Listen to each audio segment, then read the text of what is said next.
चलिए कल कहाँ तक पढ़े थे बताइए।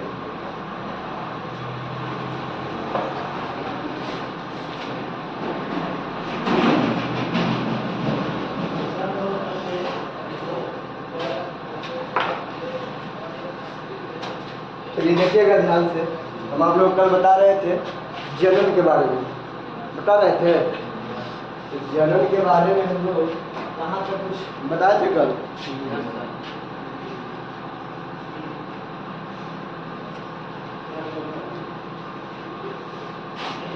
क्या हुआ जी?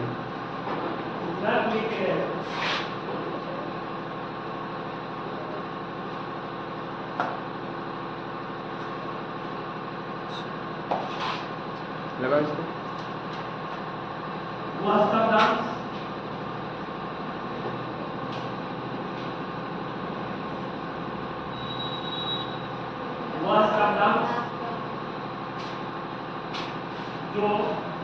चलिए देखिएगा, लैंगिक और अलैंगिक बता रहे थे नहीं, यानी प्रजनन दो प्रकार के, एक होता है लैंगिक और एक होता है अलैंगिक। अलैंगिक प्रजनन और एक होता है लैंगिक प्रजनन, होता है ना लैंगिक प्रजनन। हमने बताया था कि अलैंगिक जो प्रजनन होता है इसमें नर और मादा की आवश्यकता होती है, नहीं होती है। वेरी गुड, इसमें नर और मादा की आवश्यकता नहीं होती है। लेकिन लैंगिक प्रजनन में क्या होता है, नर और मादा की दोनों की आवश्यकता होती है। और मैंने ये भी बताया था कि अलैंगिक प्रजनन जो होता है 3 प्रकार का होता है ना। पहला में क्या होता है, विखंडन, विखंडन यही ना होता है। और दूसरा में क्या होता है, मुकुलन। और तीसरा में क्या होता है, कायिक जनन, नहीं होता है कायिक जनन।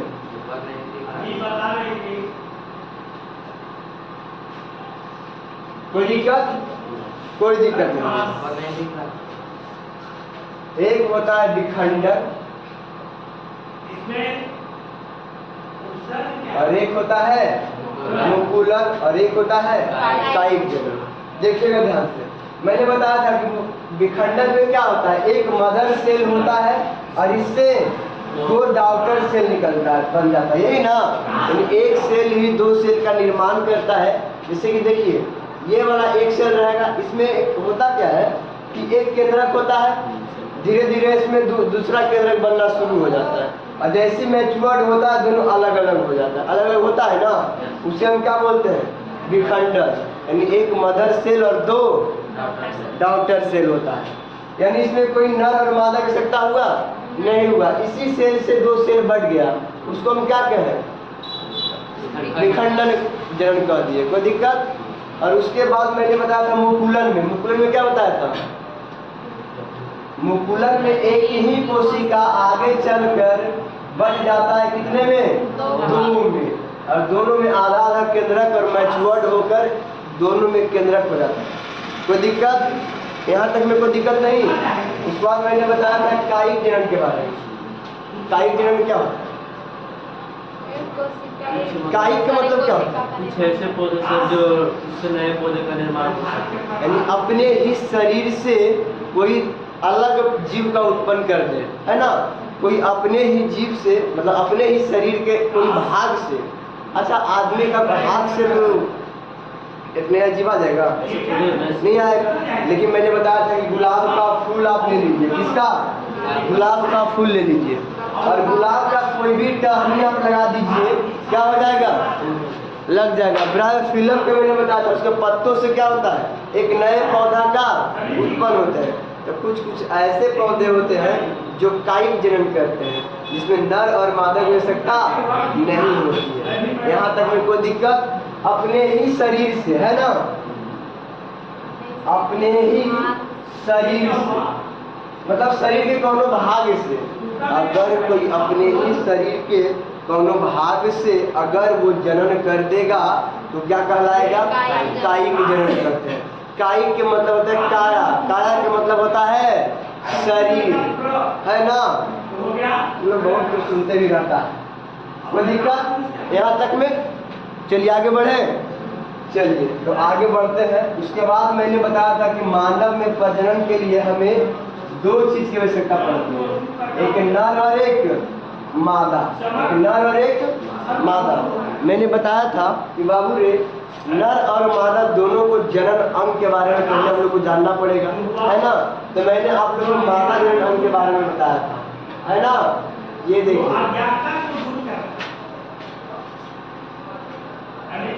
बहुत सारे व्यक्ति अध्ययन में भी कोई दिक्कत है? कोई दिक्कत? मैंने बताया था कि इसको हम क्या बोलते हैं, नली को हम क्या बोलते हैं? फ्लोपियन ट्यूब, फ्लोपियन नली बोलते हैं, है ना? दोनों साइड होगा फ्लोपियन ट्यूब, यानी फ्लोपियन नली बोलते हैं। कोई दिक्कत?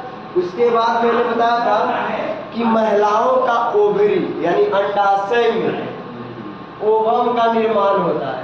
ओवम का मतलब होता है अंडा। क्या होता है? अंडाणु, यानी अंडा का निर्माण कहाँ होता है? अंडाशय में। लेकिन निषेचन कहाँ होता है? फ्लोपियन ट्यूब में। मैं अच्छा एक बात बताओ, क्या दोनों अंडाशय एक बार काम करता है? काम करता है? नहीं ना करता है। एक मंथ ये काम करेगा तो अगले मंथ में ये काम करेगा, यानी एक से एक बार राइट वाला तो एक बार लेफ्ट वाला। यहाँ पे मैंने बताया था, इसको हम क्या बोलते हैं? इसको हम क्या बोलते हैं? गर्भाशय, यूट्रस। क्या बोलते हैं? गर्भाशय बोलते हैं। अंडाशय हमेशा अंडाशय भुला गए? भूलना गलत बात है, भूलना नहीं है, कोई दिक्कत? चलिए, इसको हम क्या बोलते हैं?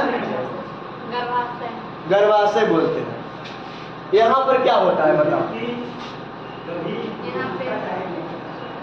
यानी भ्रूण का विकास होता है, भ्रूण का विकास होता है। अच्छा बताओ, हम बताया था आप लोगों को शुक्राणु यहाँ पर जब रिसीव होता है तो यहाँ पे जाकर निषेचन होता है। निषेचन कहाँ होता है? फ्लोपियन ट्यूब में। अब फ्लोपियन ट्यूब में बताओ कैमा सप्ताह में निषेचन सबसे बढ़िया होगा? दूसरा और तीसरा सबसे बेस्ट रहेगा दूसरा सप्ताह, है ना? पहला सप्ताह में क्या होता है?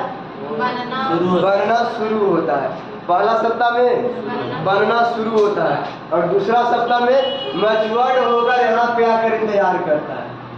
अब अगर दूसरा तीसरा सप्ताह में अगर यहाँ शुक्राणु दिया गया और अगर ये जाकर यहाँ पे निषेचन कर लिया तो वो गर्भवती होगी महिला की नहीं होगी? होगी। अब जाकर के यहाँ पे मैच्योर्ड है। लेकिन चौथा सप्ताह में क्या होता है? खराब होकर, और वो किस रास्ते से? वेजाइना के रास्ते निकल जाता है। क्या बनकर? क्या बनकर? नहीं पता है? आप लोग को बताया थे ना जी, मेंस्ट्रुएशन साइकिल। पर मंथ में मेंस्ट्रुएशन साइकिल के वजह से ये खराब होकर टूट कर क्या होता है? बाहर आ जाता है। लेकिन जैसी निषेचन होता है तो फिर इसमें आकर क्या होता है?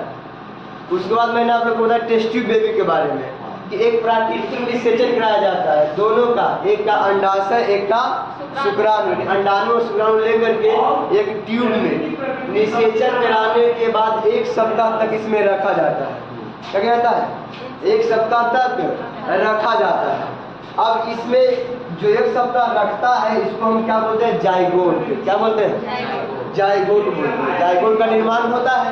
अब 1 सप्ताह के बाद सिरिंज के द्वारा, मशीन के द्वारा उस महिला को यूट्रस में क्या करते हैं? डाल दिया जाता है, यानी कि प्रतिलोपन करना इसलिए करते हैं, है ना? अब यहाँ पे देने के बाद ये धीरे धीरे भ्रूण का विकास होगा और ये भ्रूण कब तक मैच्योर्ड हो जाएगा? मतलब कितने दिन में जन्म लेगा? 9 महीना 10 दिन। 9 महीना 10 दिन। अब अच्छा एक बात बताओ, सप्ताह कितना कहते हैं? कितना? हाँ, 1 सप्ताह में 7 दिन, तो 9 महीना 10 दिन में कैसे सप्ताह? लगभग 40 सप्ताह। लगभग 40 सप्ताह तक आपको बच्चा रखा जाता है। अब दिन जोड़ लीजिएगा, 4 या 12 ऐसे करके, है ना? 120 दिन समथिंग, है ना? कोई दिक्कत? ऐसी ना होगा? कोई दिक्कत? यहाँ तक में किन्हीं को प्रॉब्लम, कोई प्रॉब्लम नहीं। चलिए, तो आप लोग हेडिंग लगाइएगा रिप्रोडक्शन सिस्टम, प्रजनन तंत्र। ये हुआ प्रकृति, अलग व्यक्ति का